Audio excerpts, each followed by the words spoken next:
চলো আজকে কাতলা মাছের পাতুরি বানাই। তা খেয়ে কিন্তু মনে হবে না যে কাতলা মাছের পাতুরি খাচ্ছ, মনে হবে যেন ভেটকি মাছের পাতুরি খাচ্ছ।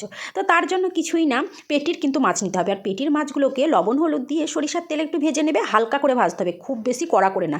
তারপরে মাছগুলোকে নামিয়ে নিতে হবে, নামিয়ে নিয়ে দেখতেই পাচ্ছ ওপরকার যে ছাল থাকে ওই ছালটাকে তুলে ফেলতে হবে। আর কাঁটাগুলো খুব সহজেই তোমরা ছাড়িয়ে নিতে পারবে, দেখতেই পাচ্ছ একটু আঙুল দিয়ে করলেই কিন্তু এই কাঁটাগুলো আমি কিন্তু একটা একটা করে ছাড়িয়ে নিয়েছিলাম। আর এ দুটো আমি আমার ছেলে মেয়েকে করে দিয়েছিলাম, কারণ ওরা এক পিসের বেশি দু পিস মাছ খেতে চায় না। তো দুপুরবেলা এইভাবে ওদেরকে দু পিস খাওয়ানোর জন্য করেছিলাম। আর ওরা কিন্তু বুঝতেই পারেনি যে এটা কাতলা মাছ দিয়ে বানিয়েছি। ওরা ভাবছে যে কি মা আজকে কি আমাদের বাড়িতে দুটো মাছ হয়েছিল দুই রকম? আমি বললাম হ্যাঁ। তারপর কিছুই না, দেখতেই পাচ্ছ কলা পাতাগুলোকে আমি প্রথমে সেঁকে নিয়েছিলাম, না হলে মোড়াতে অসুবিধা হয়। এবার এখানে নিয়েছি সাদা সর্ষে, কালো সর্ষে, পোস্ত আর কাঁচা লঙ্কা। একটা পেস্ট বানিয়ে নিতে হবে, ওর মধ্যে লবণ হলুদ সরিষার তেল একসঙ্গে দিয়ে পেস্টটাকে বানিয়ে নিয়ে চলে এসেছিলাম। তারপরে ওই মাছের উপরে দিয়ে দিলাম।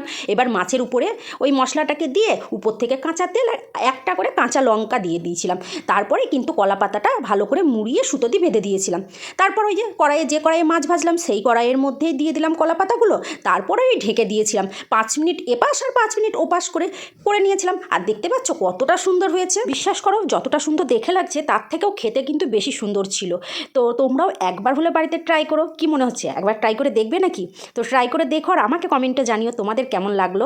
আশা করি তোমাদের সকলের ভালো লাগবে। তো মাছের মধ্যে কোনো কাঁটা নেই, তাই কেউ বুঝতেই পারবে না কি মাছ খাচ্ছে।